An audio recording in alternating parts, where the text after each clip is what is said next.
The Atlantic stretched endlessly in every direction. Gray water, gray sky. Nothing but the hum of diesel engines and the creak of metal. The crew believed they were safe. They were wrong. A shadow, distant, growing. In seconds, everything would change. Out here, you learned quickly, the ocean wasn't the only enemy. The sky watched, waited, hunted, and now something was coming. Life aboard a U-boat meant living inside a steel coffin, every sound magnified, every moment uncertain. The Type 7 U-boat, Germany's workhorse of the Atlantic.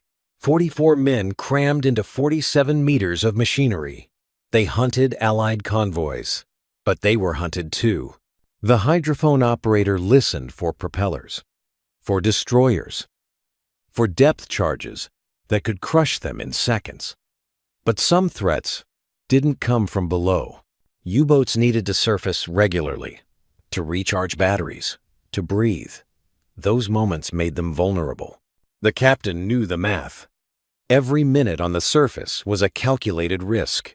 Allied aircraft patrolled constantly. Long-range bombers, Catalinas, Liberators. They carried depth charges. They carried death. The lookouts rotated every 2 hours, eyes straining against the glare, searching the endless sky. Because out here, you didn't get warnings. You got seconds. Then there, a shape.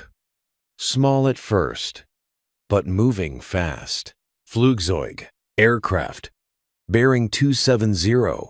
The alarm shattered everything. Training took over.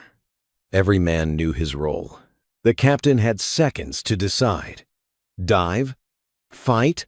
Run? The aircraft closed fast. 400 kilometers per hour. Maybe less. It carried depth charges. Mark 11 charges that could detonate at preset depths.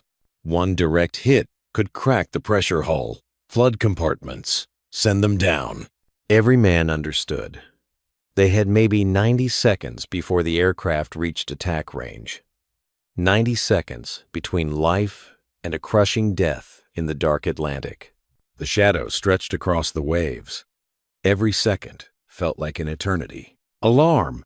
Dive! Dive! The dive sequence was practiced 1,000 times.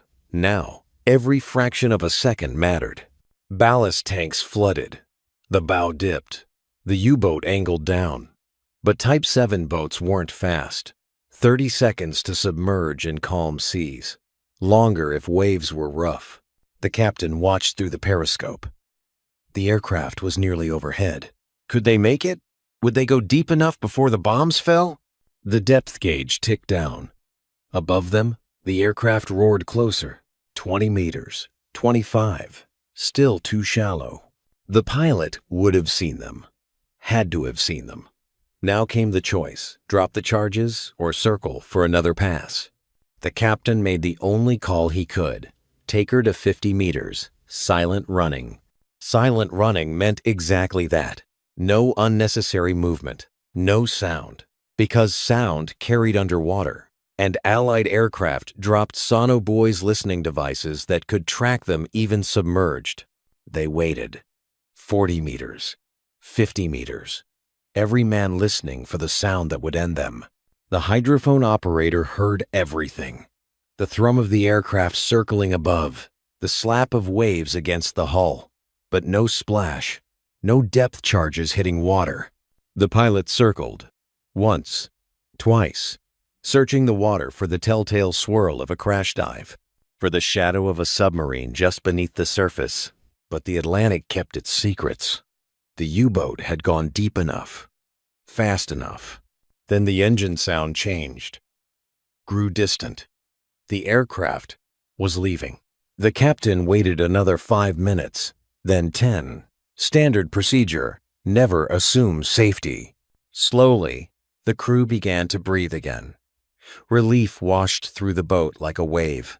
They'd made it. Some men's hands shook. Others laughed quietly. Half disbelief, half hysteria. It was the reaction to coming within seconds of death. But there was no time for celebration. They were still deep in enemy waters, still hunted. By 1943, the Battle of the Atlantic had become a technological arms race. Allied aircraft coverage expanded every month. Long-range bombers closed the Atlantic Gap, the area beyond air cover, where U-boats once operated safely.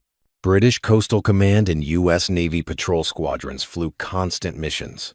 They carried radar, improved depth charges, better tactics. U-boat losses climbed steadily. For U-boat crews, every patrol became more dangerous. Average life expectancy dropped. Some boats never returned from their first mission. This crew had survived today. But tomorrow would bring new threats, more aircraft, more destroyers, more hunters. The captain recorded the encounter: time, position, aircraft type, clinical, factual. But everyone aboard knew how close they'd come. The Atlantic showed no mercy, no favorites.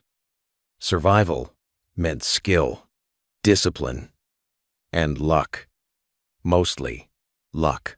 War reduced men to moments, split-second decisions, reactions honed by training and terror. Of the roughly 40,000 men who served in Germany's U-boat fleet during World War II, 30,000 never came home. 3 out of every 4. For this crew, the Atlantic had been both battlefield and classroom. Every encounter taught something, if you survived to learn it. They would patrol for weeks more, face more aircraft, more destroyers, more moments where seconds decided everything. Some would make it home. Others would join the thousands resting in the Atlantic depths. The ocean remembers them all. The hunters, the hunted, the ones who had 90 seconds to live or die.